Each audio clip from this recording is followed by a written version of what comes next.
Now let's talk about a survivor from that gory accident on the Cape Coast Takoradi Highway. We'll talk to you about the trauma that the 10-year-old survivor of the Dompaose accident, which resulted in the death of 34 persons, went through. Although she escaped with minor injuries, her mother, father and 8-month-old sister all died in that accident. Her 7-year-old brother is unable to walk as he continues to receive treatment at the Korle Bu Teaching Hospital. In JoyNews' Arrive Alive campaign to stop the carnage on our roads, we bring you her story and how family members are struggling to break the news to her and her brother 2 weeks after the parents' demise. Viewers are warned the details of that story could be unsettling. Maxwell Agbagba has more. 10. You're 10 years. Okay. What's your favorite subject? Math. Mathematics. Wow. Maths is difficult. The 10-year-old girl, Mommy, not her real name, sharing with me her dreams of becoming a lawyer. Last 2 weeks' deadly accident nearly truncated that aspiration. Her father, mother, and her 8-month-old sister all died in the accident. Her 8-year-old brother, who is unable to walk, is still receiving treatment at the hospital. The little girl has been narrating to me how she survived. What do you want to become in future? I want to become a lawyer. You want to become a lawyer? Yes. Okay. That's nice. That there were plenty of people shouting and many people too were hurt. So you saw people who were hurt? Yes. In the bus? Okay. But you were sleeping there? Yes. I saw people shouting for help.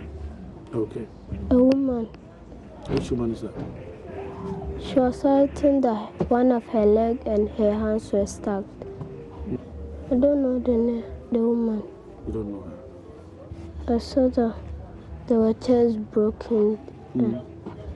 I saw one man whose head was bust. Mommy's uncle says the 10-year-old girl saw her mother screaming for her and brother to be rescued from the mangled vehicle, but her mother died some hours later. Well, 2 weeks ago, 43-year-old Isaac Ansa Ewuku was traveling together with his family to Takoradi when they were involved in that accident on the Cape Coast Dompaose Highway. He died. He died together with his 41-year-old wife, Martha Ninsen. An 8-month-old baby also died in the accident. 2 of his children he was traveling with survived. One of them is here at the accident in the emergency center here at the Korle Bu Teaching Hospital. Mommy's brother lies on a bed at the accident and emergency center of the Korle Bu Teaching Hospital as his 8th birthday approaches this Sunday. I'm told his father had already started making preparations for the celebration, but now he's dead. The 8-year-old boy is unable to walk for now. He had to undergo surgery on Monday. Brother of the deceased, Michael Nyakon Asare, says the family is unable to break the news to the 2 surviving children. They are very attached to their parents, very attached to their parents, because my brother I always talk to on phone and in person, and it's like he didn't have the best of educations and all that, so he's going to make sure he would go to heaven and earth to, get his kids the best of educations, and he's very close to them. I've paid them a visit a few times, and you don't need anyone to tell you they are very attached to their parents, very attached to their parents. We haven't been able to break the news to them. It will be the job of a clinical psychologist to be able to take him through counseling and stuff. We will do our best, but then, there are people who can do it better. So we haven't broken the news to them yet. No, we haven't. But we intend to do that before the burial of their parents. But then we will need the help of a clinical psychologist too. The girl was conscious. She wasn't unconscious, so she probably saw, because the other time we were trying to lie to her, tell her a lie by telling her her parents are alive and they are just in a bad situation, just like Adom is, and they are in they are in an adult ward.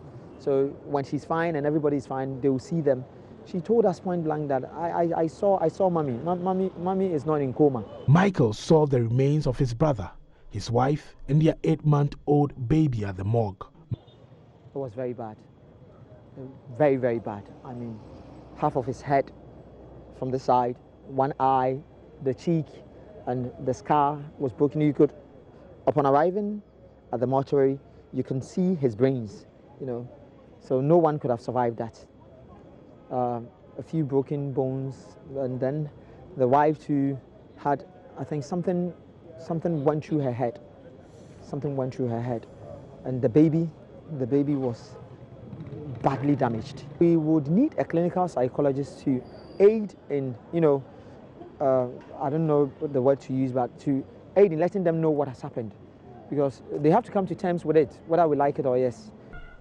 10-year-old Mame and her brother continue to hope that they will be reunited with their mother, father, and 8-month-old sister, as they have been told by family members they are receiving treatment in another hospital. But the challenge now is how the family will break the unbearable news about the death of their parents and 8-month-old sister.